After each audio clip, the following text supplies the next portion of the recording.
Hello friends, என்ன video பார்க்க போகிறீங்கன்னா ஒரு ரொட்டீன் வீடியோ தான் பார்க்க போகிறீங்க. காலையில் ஏஞ்சி தனுக்கு தலையில் எண்ணெய்லாம் வச்சு விட்டுட்டேன். வந்து வெளியே விளையாடிட்டு இருக்கான். சும்மா தண்ணி கேட்டுகிட்டே இருந்தான். அவன் என்ன பண்ணுறான் நீங்களே பாருங்களேன். வா, என்னத்துக்கு லால் லால் வேணுமா? லால் எத்தனார இந்தா லால் இந்தா இந்த லால் லால்பா.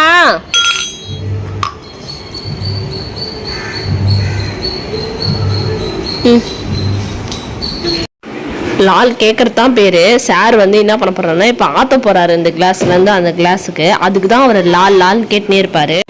இந்த பழக்கம் எப்படி வந்துச்சுன்னு கேட்டிங்கன்னா, நாங்களாம் காஃபி ஆற்றுவோம் இல்லைங்களா, அவனுக்கு பால் எடுத்துகிட்டு வரும்போது ஒரு டைம் சூடாக இருக்கும்.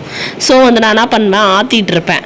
அதை பார்த்துட்டு சார் வந்து ஆற்ற ஆரம்பிச்சிட்டாரு. அவரும் இப்போ சாமான் கழுவி கூடையில் வச்சா கூட அவர் வச்சுன்னு எந்த சாமான்லாம் நான் யூஸ் பண்ணுற சாமான்லாம் பார்த்துட்டு எடுத்து ஒன்று ஆற்று வரையினா குக்கர் விசில் எடுத்து அதை தூக்கி விடுவார். கரண்டி எடுத்து நம்ம எப்படி ப்ரெஷர் ரிலீஸ் பண்ணுறோம் இல்லைங்களா, அதுமாரி பண்ணுவான். பயங்கரமான கேடி. குழந்தைங்க எப்போவுமே வந்து சொல்கிறத செய்கிறது இல்லைங்க, நாம செய்யறத பார்த்து தான் அதுங்க செய்யுதுங்க. அதனால குழந்தைங்க கிட்ட எப்பவுமே உஷாரா இருக்கணும். நம்ம என்ன நான் ஏன் நீங்க தப்பு பண்ணேன்னு சொன்னா கூட அதுங்க நம்ம பண்ணது தான் அதுங்க பண்ணுங்க. அதனால தான் கொஞ்சம் ரொம்ப பிரெயினாக இருக்கான் அவன் வேற. அப்புறம் சரின்ட்டு கொஞ்சம் அந்த இதெல்லாம் வாஷ் பண்ணி போட்டுட்டேன்.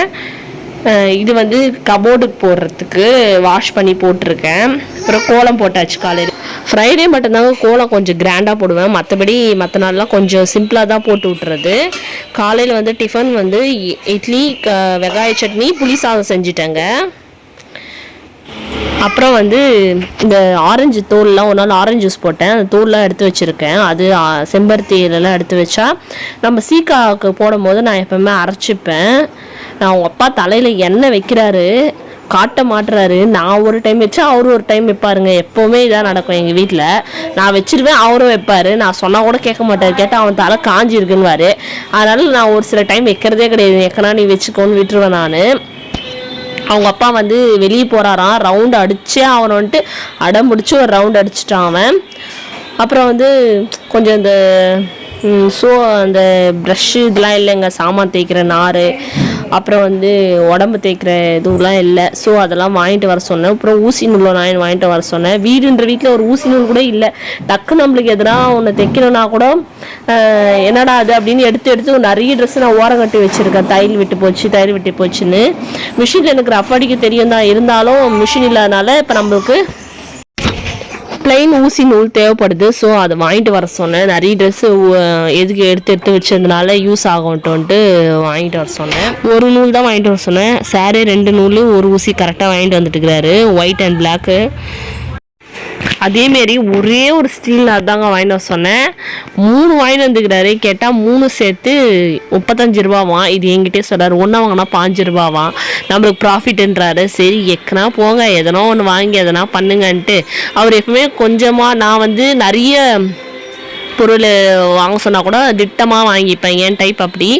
அவர் டைப் எப்படின்னா, நான் கொஞ்சம் பொருள் வாங்கிட்டு வர சொன்னால் கூட நிறைய வாங்கிட்டு வருவார். அவர் டைப் அப்படி தாங்க. வெயில் காலத்தில் இப்போ நம்ம நிறைய ஜூஸ் எடுத்துக்கணும். டெய்லியும் ஒரு ஜூஸ் சாப்பிட்டா கூட ரொம்ப நல்லது. அதனால் வந்து நான் இன்றைக்கி ஆரஞ்சு ஜூஸ் எடுத்துகிட்ருக்கேன்.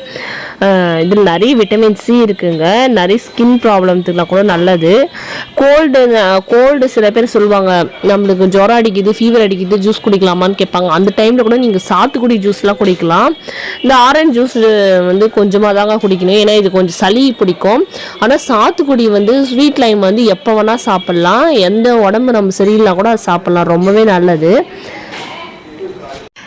நான் வந்து ஜூஸ்லாம் வந்து பிழிஞ்சு எடுத்துகிட்டு மிக்சர் ஜாரில் ஜூஸை ஊற்றிட்டு சர்க்கரை தண்ணி தேவையான அளவு போட்டுட்டு நல்லா ஒரு பல்ஸ் நல்லா விட்டுருவேங்க. அது நுரைச்சி வரும். எனக்கு அது ரொம்ப பிடிக்கும். அதனால் அதுமாதிரி பண்ணிவிட்டு ஃபில்ட்ரு பண்ணி எடுத்துருவேங்க. நம்ம எல்லா வேலையும் முடிச்சாச்சு. டிஃபன் முடிச்சாச்சு, ஜூஸும் நம்ம வந்து ப்ரன்ச்சும் முடிச்சாச்சு ஜூஸாக. இப்போ வந்து நம்ம லஞ்சு செய்ய போகிறோம். லஞ்சுக்கு வந்து நான் வந்து பொட்டேட்டோ ஃப்ரையும் மேங்கோ பிரிஞ்சால் முருங்கைக்காய் சாம்பாரோ தாங்க வைக்க போகிறேன். 2 டேஸாக குழம்பும் தேங்காய் திரிச்ச குழம்பும் வச்சு ஒரே போர் அடிச்சிச்சு. ஸோ வந்து இன்னைக்காச்சும் சாம்பார் வைக்கலான்ட்டு சாம்பார் தாங்க வச்சுட்டு இருந்தேன். தனு சாம்பார்னா தான் கொஞ்சமாச்சும் சாப்பிட்றான். 2 நாளாக குழம்பு வச்சுட்டு சுத்தமாக சாப்பிடல. இன்றைக்கி அவருக்கு பிடிச்ச சாம்பாரும் பொட்டேட்டோ ஃப்ரையும் செய்கிறேன். தனுக்கு பொட்டேட்டோ ஃப்ரைனால் ரொம்ப பிடிக்கும். ஸோ அதனால தான் செய்கிறேங்க. இந்த உருளைக்கிழங்குல என்ன தான் அடிப்பட்ட இடத்துல நம்ம வெட்டினா கூட ஒரு சில இடத்துல உள்ள இம்ப்ரெஷன்ஸ் இருக்குது. பூண்டு நல்லா போடணும் இந்த உருளைக்கிழங்கு வறுவலுக்கு, அப்போ தான் டேஸ்ட்டாக இருக்கும். ஒரு பேன் வச்சுட்டு எண்ணெய் ஊற்றிட்டு ஃபஸ்ட்டு எப்பவுமே நம்ம கடுகு போட்டு பூண்டு போடக்கூடாது. ஏன்னா அந்த உருளைக்கிழங்கு ரோஸ்ட் ஆகி வரத்துக்குள்ளே பூண்டு தீஞ்சு போயிடும். ஸோ உருளைக்கிழங்கு போட்டு உப்பு போட்டு நல்லா வதக்கிக்கணும். அதுக்கப்புறம் தாங்க பூண்டு நசுக்கி போட்டுடணும். சம்மர் வேறு ஸ்டார்ட் ஆகிடுச்சு. இப்போலாம் சமையல் கட்டில் ரொம்ப நேரம் நின்று சமைக்கவே முடியல. இப்போது கொஞ்சம் ஸ்வெட் ஆனாலும் ஓவராக ஸ்வெட் ஆகிற மாரி ஆகிடுது. இப்போது ரொம்ப இதுமாரி டிஷ்ஷஸ்லாம் தெரிய மாட்டேங்குதுங்க. ரொம்ப ஹெவியாக நான்வெஜ் எதுனா செய்யணுன்னா ரொம்பவே டயர்டாகிடுது. அதோட டீஹைட்ரேட் ஆகிடுது. அதோட எந்த வேலையும் செய்வேனா போய் கவனம் படுத்துக்கலான்ற மாரி ஆகிடுது. அதனால தான் டெய்லி ஒரு ஜூஸ் குடிச்சிட்ருக்கோம். நீங்களும் பழம் வாங்க முடியலன்னா டெய்லி லெமன் ஜூஸாவது குடிங்க. ரொம்ப ஹைட்ரேட்டாக வச்சுக்கோம் பாடி. லெமன் ஜூஸ், மோர், தயிர் உங்களுக்கு ஏற்ற மாதிரி நீங்கள் சாப்பிட்டுக்கோங்க. அப்போ தான் நீங்கள் இந்த அம்மா போடாது இந்த வெயில் காலத்தில் இதெல்லாம் கூட நடக்கும். அதனால் அதுலேருந்து கொஞ்சம் இது பண்ணிக்கலாம். சார் டிவி பார்த்துட்ருக்காரு அவங்க அப்பா கூட சேர்ந்துக்கின்னு. சமையல்லாம் முடிச்சாச்சு, சாப்பிட்டாச்சு. தனு கூட கொஞ்சம் டைம் ஸ்பெண்ட் பண்ணோம். எப்பவுமே நம்ம சமையல் அப்படியே இருந்துட்டால் குழந்தைங்க ஃபீல் பண்ண ஆரம்பிச்சிடுவாங்க. ஸோ அவங்க கூட கொஞ்சம் நேரம் நம்ம விளையாடணும். அவங்க கூட கொஞ்சம் டைம் ஸ்பெண்ட் பண்ணாதான் அவங்க ஆக்டிவாகவும் நல்லாவும் இருப்பாங்க.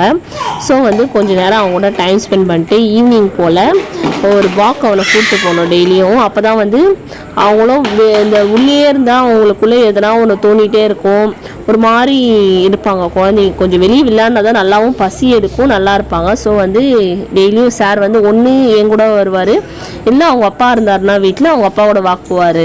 அவங்க அப்பா இல்லாத பட்சத்தில் தான் நான் கூட்டிகிட்டு போவேன். அப்படியே ஒரு நீட்டாக இது தெருவே எந்துதான்ற மாதிரி சார் சுற்றுவார் எப்போவுமே. சரி எங்கேயும் உள்ளே சுற்றிட்டு இருக்கானே பார்க்கு கூட்டிகிட்டு போனாங்க. பார்க்கில் சாருக்கு ஒரே கொண்டாட்டம். ஒரு பார்க்கு ஒவ்வொரு நாள் போகலாம். கொலக்கரையில் இருக்கிற பார்க்குக்கே 2 முறை போயிட்டான். இப்போ இது 3rd ஸ்ட்ரீட்டில் இருக்கிற பார்க்குங்க. மெயின்டெனன்ஸ் இல்லாதனால கொஞ்சம் இப்படி இருக்குது. ஆனால் நல்லா இருக்குது, நிறைய விளையாட்டு இது இருக்குது.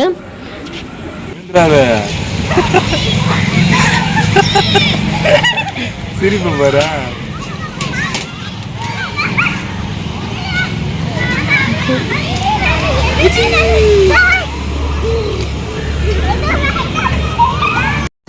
அப்புறம் என்னன்னே தெரியல, இப்போலாம் மதியானம் ஆஃப்டர்நூன் சரியாக தூங்காதனால தலைவலி ஸ்டார்ட் ஆகிடுது. ஏற்கனவே நாங்கள் வீட்டில் டீ சாப்பிட்டு போனோம், இருந்தாலும் டீ குடிக்கலான்னு கொஞ்சம் ஃப்ரெஷ்ஷாக டீ சாப்பிட்டோங்க. அப்புறம் அவர் பிரெட் ஆம்லெட் சாப்பிட்டாரு. இதோட இந்த விளாக் முடியுது. இந்த விளாக் உங்களுக்கு பிடிக்கும்னு நினைக்கிறேன். இந்த விளாக் உங்களுக்கு பிடிச்சிருந்தா மறக்காமல் நம்ம சேனலுக்கு சப்ஸ்கிரைப் பண்ணிக்கோங்க. பாய் பாய், ஹாவ் எ குட் டே. போக்கில் மட்டும் அவர் சாப்பிட்டு வரா.